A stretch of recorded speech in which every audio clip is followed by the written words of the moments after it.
आपल्या या देशामध्ये जेव्हा क्रांती झाली तेव्हा इन्कलाब जिंदाबादचा नारा देणारे हसरत मुआनी हे मुसलमान समाजाचे होते.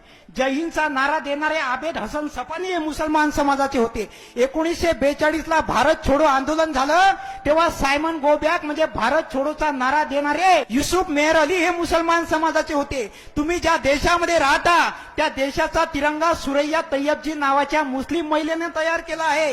या देशासाठी सगळ्यात पहिले शहीद होणारा पत्रकार मौलाना मीर बाकर हा मुस्लिम समाजाचा आहे. या देशासाठी सगळ्यात पहिले शहीद होणारा शासक म्हैसूरचे सुलतान हैदर अली हे मुस्लिम समाजाचे आहे. या देशासाठी सगळ्यात तरुण वयात शहीद होणारा क्रांतिकारक अशफाकुल्ला खान हे मुस्लिम समाजाचे आहे.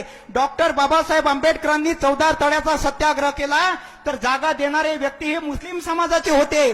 जेव्हा महात्मा फुलेंनी इथल्या महिलांसाठी पहिली शाळा काढली आणि ह्या भामट्यांनी महात्मा फुलेंच्या घरावर मारेकरी पाठवले तेव्हा महात्मा फुलेंच्या वडिलांनी सांगितलं की तुला घरामध्ये राहण्याचा अधिकार नाही. तेव्हा महात्मा फुलेंच्या वडिलांनी त्यांना घराच्या बाहेर काढलं.